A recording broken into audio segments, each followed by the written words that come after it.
So welcome back my dear lovely students. Yes, Payal ma'am is back and आज का जो topic हम पढ़ने वाले हैं वो है बहुत बहुत बहुत इम्पोर्टेंट टॉपिक जो कि है triple integration. Why am I saying that this is a very important topic? Because आप चाहे इंजीनियरिंग कर रहे हो, आप चाहे बीएससी कर रहे हो, आप चाहे बीए कर रहे हो, whichever graduation you are doing, और उसमें अगर आपका टॉपिक है, आपके सिलेबस में अगर ट्रिपल इंटीग्रेशन टॉपिक है तो आपको एक क्वेश्चन उसके ऊपर गारंटीड मिलने वाला है. 101% गारंटी दे रही हूँ कि इस टॉपिक पे क्वेश्चन पक्का आने वाला है. तो अगर आज का वीडियो आपने कंप्लीटली देख लिया और अगर आपको अच्छे से समझ में आ गया, जैसे ये अगर बोलने की जरूरत नहीं है, अगर आपने वीडियो कंप्लीटली देख लिया तो आपको समझ में आएगा, इसकी तो मैं गारंटी देती हूँ आपको. तो यू विल सिक्योर, आपके बैंक अकाउंट में आप बिल्कुल 5 या 6 मार्क्स जमा कर लो. मान लो कि बिल्कुल आपको मिलने ही वाले हैं एग्जाम में, ये मार्क्स आपके कहीं नहीं गए. ठीक है, so this is very important topic. चाहे कुछ भी हो जाए, ये टॉपिक आपको स्किप नहीं करना है, इसको आपको प्रिपेयर करना है. So let us start the topic. और हाँ, आज के वीडियो में मैं ये भी बताऊंगी कि कौन सी ऐसी मिस्टेक्स है जो बच्चे एग्जाम में करते हैं नॉर्मली और आपको वो नहीं करनी है. ठीक है, अब नाम सुन के ना बच्चे बहुत डर जाते हैं, triple integration. But I tell you one thing कि ये सिर्फ क्या बोलना चाहिए आप लोग, सिर्फ नाम ही डरावना है. It is not at all difficult, not at all, because triple integration ना सिर्फ बोलने के लिए, देखो मैं बताती हूँ आपको, ये बोलने के लिए ट्रिपल इंटीग्रेशन है. कैसा दिखेगा आपको? Something like this, x y z dx dy dz, इस टाइप का कुछ दिखता है. कुछ लिमिट्स होते हैं यहाँ पर, 2 से 3 मान लो, 0 से 5, समथिंग लाइक दिस. इस टाइप का कुछ दिखता है ट्रिपल इंटीग्रेशन. तो होता क्या है कि बच्चे सबसे पहले तो ये देखकर ही डर जाते हैं, बिकॉज उनको सिंगल इंटीग्रेशन में ही डिफिकल्टी जाती है. उसके बाद डबल इंटीग्रेशन आया, अब आ गया ट्रिपल इंटीग्रेशन, तो ऐसा लगता है कि ये कैसे सॉल्व कर पाएंगे. But it is not at all difficult. Yes, I guarantee you कि ये बिल्कुल डिफिकल्ट नहीं है, बिकॉज इसमें आपको ज्यादा लॉजिक लगाना नहीं है. और दूसरी बात, क्यों डिफिकल्ट नहीं है, भले ही ये दिखता ट्रिपल इंटीग्रेशन है लेकिन ये है सिंगल इंटीग्रेशन. अब आप बोलोगे कि मैम आप कैसी बात कर रहे हो, ट्रिपल इंटीग्रेशन सिंगल इंटीग्रेशन कैसे हो सकता है? वो ऐसे हो सकता है कि जब आपने ट्रिपल इंटीग्रेशन देखा, ठीक है, आपको क्वेश्चन दिख रहा है, उसके बाद में सिर्फ आपको एक ही चीज है जो यहाँ पर थोड़ी सी डिफिकल्ट है. आपको ये डिसाइड करना होता है कि कौन सा इंटीग्रेशन कौन से वेरिएबल के लिए है. दैट मीन्स कौन से लिमिट्स कौन से वेरिएबल के लिए है. अगर ये आपने प्रॉपरली डिसाइड कर लिया तो आगे इट बिकम्स सिंगल इंटीग्रेशन. जैसे मान लो यहाँ पर तो कांस्टेंट लिमिट्स है, तो इसमें आपको ज्यादा दिमाग नहीं लगाना पड़ता है, जो दिया हुआ है बिल्कुल वही सीक्वेंस में चलना होता है. दैट मीन्स पहला जो इंटीग्रेशन है वो इसका लिए है, मतलब x की लिमिट्स है. देन ये वाला जो इंटीग्रेशन होगा ये y की लिमिट्स होगी, एंड ये वाला इंटीग्रेशन जो है वो इसकी लिमिट्स होगी. तो अगर आपको एक बार लिमिट्स पता चल गए तो एक्चुअल में हम करते क्या है, हम एक एक ही तो इंटीग्रेशन सॉल्व करते हैं, इजंट इट? हमने डबल इंटीग्रेशन में भी देखा है, भले ही दिखते 2 इंटीग्रेशन है पर एक टाइम पर हम एक ही इंटीग्रेशन सॉल्व करते हैं. That means it is a single integration only, है ना. तो डिसाइड करना है कि कौन सा इंटीग्रेशन आपको पहले सॉल्व करना है. देखो, सपोज आपको पता चल गया कि आपको ये वाला इंटीग्रेशन पहले सॉल्व करना है, तो आप इसको ऐसे लिखते हो. देन वाई जेड, ये जो वाई जेड है ये कांस्टेंट है हमारे लिए, तो इस इंटीग्रेशन के बाहर लिख सकते हैं इस तरीके से. तो अब ये जो अंदर है, this is a single integration. Are you getting the point कि ट्रिपल इंटीग्रेशन बहुत इजी है. 2 चीजों का आपको ध्यान रखना है. ध्यान से सुनना मेरी बात. पहली चीज आपको अच्छे से डिसाइड करना है. हाँ, जब यहाँ पे वेरिएबल लिमिट्स आते हैं ना, कभी कभी लिमिट्स में x² + 1 ऐसा भी दिखता है आपको इंटीग्रेशन के लिमिट्स में, तब थोड़ी डिफिकल्टी जाती है कि आपको डिसाइड करने में कौन सा लिमिट कौन से वेरिएबल के लिए है. बट डोंट वरी, वो भी मैं आपको अच्छे से एक्सप्लेन करके देने वाली हूँ.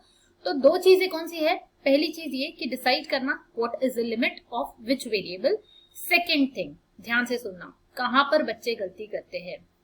जब लिमिट्स अप्लाई करने की बारी आती है तो यहाँ पर होती है गड़बड़, क्योंकि आप कंफ्यूज हो जाते हो ये कौन से वेरिएबल के लिए अप्लाई करना है, x के लिए करना है या y के लिए करना है. जब 3 वेरिएबल आ जाते हैं एंड उसके बाद में जब लिमिट्स अप्लाई करने के बाद में जो कैलकुलेशंस होते हैं ना, यहाँ पे प्लस माइनस, वो होते बहुत सिंपल है, बट हड़बड़ाहट में या जल्दबाजी में बच्चे यहाँ पर गलती करते हैं. Calculations are quite simple but it might be lengthy. ठीक है, समझ रहे हो, लेंदी हो सकते हैं बट वो बहुत डिफिकल्ट नहीं होते हैं. आपको पेशेंस से सॉल्व करना है. तो जब ट्रिपल इंटीग्रेशन की बारी आती है, जब ये वाले जो कैलकुलेशंस रहेंगे बाद के, तब आपको इसको ज्यादा टाइम देके सॉल्व करना है. ये आप बिल्कुल भी जल्दबाजी में सॉल्व नहीं करोगे। ये मेरी बात ध्यान में रखना, तो आपके मार्क्स कभी नहीं कटेंगे ट्रिपल इंटीग्रेशन में। So let us start with the first example.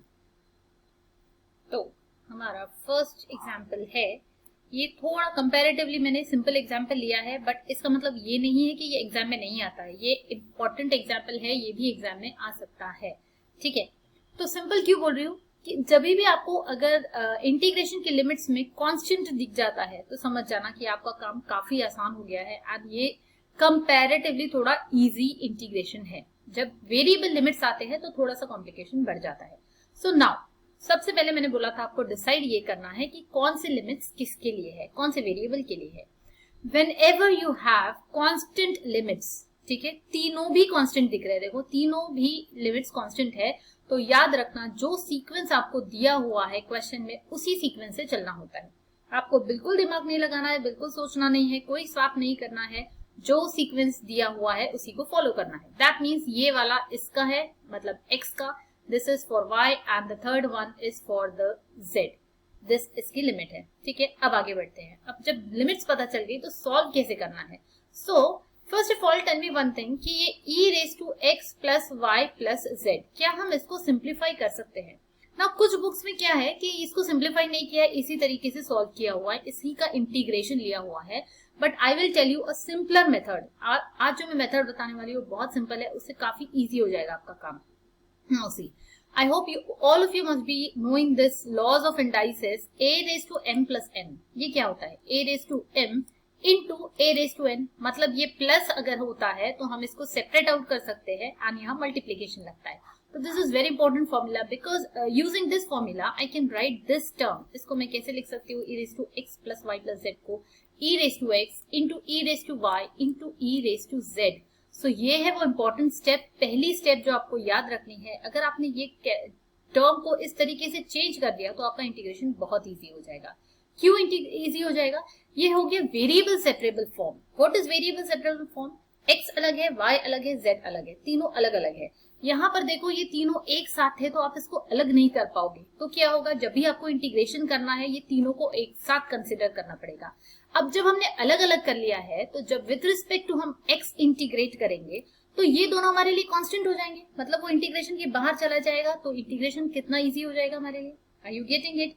तो बुक में जो मेथड दिया हुआ है आप उससे सॉल्व नहीं करोगे, आपको ये वाला मेथड यूज करना है and you will see the answer will be the same, ठीक है। तो लेट अस स्टार्ट। हम क्या करने वाले हैं यहाँ पर? सबसे पहले हम इसको लिख लेते हैं integration 0 to 1, integration 0 to 1, integration 0 to 1 e raised to x into e raised to y into e raised to z dx dy dz, ठीक है। अब इसके बाद में हम क्या करेंगे, बिकॉज हम with respect to x integrate करने वाले हैं पहले, तो हमारे लिए ये दोनों कांस्टेंट है, तो ये इंटीग्रेशन के बाहर चला जाएगा। That means I can write this as integration 0 to 1। पूरे इंटीग्रेशन के बाहर जाएगा क्या? बिल्कुल नहीं, इस इंटीग्रेशन के बाहर आ जाएगा पहले वाले के। That means 0 to 1 e raised to x dx, बचा क्या? dy dz। सो देखो जैसे मैंने आपको पहले बताया था कि बोलने के लिए सिर्फ ट्रिपल इंटीग्रेशन होता है, कुछ भी नहीं है, ये सिर्फ सिंगल इंटीग्रेशन ही है। देखो अब सिर्फ हमको पहले ये वाला इंटीग्रेशन सॉल्व करना है, बाकी को एज इट इज लिख लेते हैं e raised to z। Now what is integration of e raised to x? आप सबको पता है integration of e raised to x is e raised to x only, isn't it? तो बस यही चीज यूज करेंगे, यहाँ पे e raised to x लिख देंगे, लिमिट्स लगा देंगे 0 to 1, बचा क्या है यहाँ पर? dy dz। अब अगेन बी वेरी केयरफुल। देखो यहाँ पर मैं बताती हूँ आपको क्या गलती करते हैं बच्चे। सी होता क्या है कि जब भी बच्चों को लिमिट्स नीचे दिख जाती है, लोअर लिमिट 0 दिखती है, तो वो उसको अप्लाई ही नहीं करते हैं। आप लोगों को ऐसा लगता है कि 0 लिमिट है तो आंसर तो 0 ही आने वाला है, तो अप्लाई करने की जरूरत ही नहीं है, अपर लिमिट लगाकर छोड़ देते हैं। बट ये गलती नहीं करनी है, specially whenever you have exponential and trigonometric functions. जब ये होते हैं तब आपको लोअर लिमिट 0 भी दिख रही होगी तो भी आपको उसको अप्लाई करना है। ये गलती बिल्कुल नहीं करनी है। यहाँ देखो क्या होने वाला है, When you apply the upper limit, e raised to 1 मिल जाएगा आपको, ठीक है। यहाँ पे अपर लिमिट लगाई, माइनस द लोअर लिमिट हो जाएगी e raised to 0, and e raised to 0 0 नहीं होता है, e raised to 0 is 1 and therefore ये वैल्यू वैनिश नहीं होगी, जबकि आपको यहाँ पर एक वैल्यू मिलने वाली है which is 1। तो अब समझ में आया क्या गलती बच्चे करते हैं। अगर आपने ये 1 नहीं लिखा और सिर्फ e raised to 1 लिखा तो आगे का पूरा एग्जाम्पल आपका गलत हो जाएगा and you will gate, I think यहाँ तक अगर आप सही से सॉल्व करते हो तो आपको 2 मार्क मिल सकते हैं एग्जाम में, ठीक है। एंड एक और क्वेश्चन मुझे कमेंट्स में बच्चों ने पूछा है कि मैम अगर हमने आधा क्वेश्चन सही किया तो क्या हमें मार्क्स मिलेंगे? बिल्कुल मिलेंगे, स्टेप मार्किंग्स होती है, आपने जहां तक का सही सॉल्व किया होगा उतने मार्क्स आपको मिलने चाहिए, राइट। चलो आगे बढ़ते हैं। नाउ नेक्स्ट वेरिएबल कौन सा है हमारा वेरिएबल है y। तो अब हमें इंटीग्रेट करना है विद रिस्पेक्ट टू y। तो z हमारे लिए कांस्टेंट हो गया, तो इसको हम इंटीग्रेशन के बाहर लिख सकते हैं। That means we can write e raise to z over here, और अब बचा इंटीग्रेशन 0 to 1। अब e रेज टू y को आपको इससे मल्टीप्लाई करना है, राइट। इनफैक्ट अभी हम चाहे तो इसको, ये देखो ये पूरा कांस्टेंट दिख रहा है e-1 है ना, यहाँ कई वेरिएबल x और y है ही नहीं, z भी नहीं है, तो ये पूरा की पूरा कांस्टेंट है, तो हम इसको इस इंटीग्रेशन के बाहर भी ले सकते हैं। That means I can write this as, तो और इजी हो जाएगा आपका इंटीग्रेशन। ये e- वाली टर्म, e-1 की टर्म पूरे इंटीग्रेशन के बाहर आ सकती है बिकॉज इसमें कहीं भी वेरिएबल नहीं है। तो बचा क्या यहाँ पर 0 to 1 e raise to z, and अब हम सॉल्व कर रहे हैं integration 0 to 1 e raise to y dy। पहले हम ये वाला इंटीग्रेशन सॉल्व करेंगे, अंदर वाला। अगेन इसके लिए बिल्कुल सेम इसी तरीके से आएगा जैसे हमने पहला इंटीग्रेशन सॉल्व किया था, 0 to 1 e raise to x dx। मतलब आपको क्या मिलने वाला है, e-1 यहाँ लिख दिया मैंने, 0 to 1 e raise to z। Again इसका इंटीग्रेशन होगा e raise to y, and जब आप लिमिट्स अप्लाई करोगे तो you will again get e raise to 1 या फिर e-1, सेम टर्म मिलने वाली है आपको। अगेन ये कांस्टेंट है तो ये बाहर निकल जाएगा। नेक्स्ट पेज पे देखते हैं। सो ये बाहर आ जाएगा तो you will get e-1 whole square, और बचा सिर्फ integration 0 to 1 e raise to z dz। And आपको तो पता चल ही गया होगा कि ये भी वही वैल्यू आने वाली है। दैट मीन्स पर आप डायरेक्टली नहीं लिखोगे, पहले आपको लिखकर दिखाना होगा कि इसका integration e raise to z है 0 to 1, and then you have to, ये स्क्वायर होना चाहिए, e raise to 1 whole square. Then again e को आपने लिमिट्स अप्लाई की है, ये आपको दिखाना है, तो अपर लिमिट 1 लगाओगे आप z को, minus the lower limit e raise to 0, that means it is 1। तो आंसर क्या आ गया यार, e-1 whole cube. So simple, isn't it.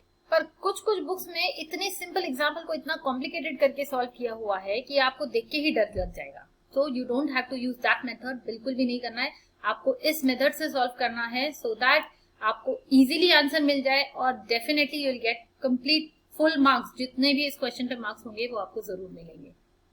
तो नेक्स्ट वीडियो में हम लोग थोड़ा और डिफिकल्टी लेवल बढ़ाएंगे और कुछ एग्जाम्पल सॉल्व करने वाले हैं। एंड आज का वीडियो कैसा लगा, समझ में आया या नहीं, कमेंट करके जरूर बताना, और कमेंट किया करो, है ना, मुझे पता चलता है वॉट एवर आपकी फीलिंग्स क्या है, एंड पढ़ के मजा आता है। भले ही मैं आपको कभी रिप्लाई दे पाती हूँ, कभी नहीं दे पाती हूँ, दैट डजंट मैटर, पर मैं पढ़ती जरूर हूँ आपके कमेंट्स। सो मिलते हैं नेक्स्ट वीडियो में। Till then keep studying and don't take tension.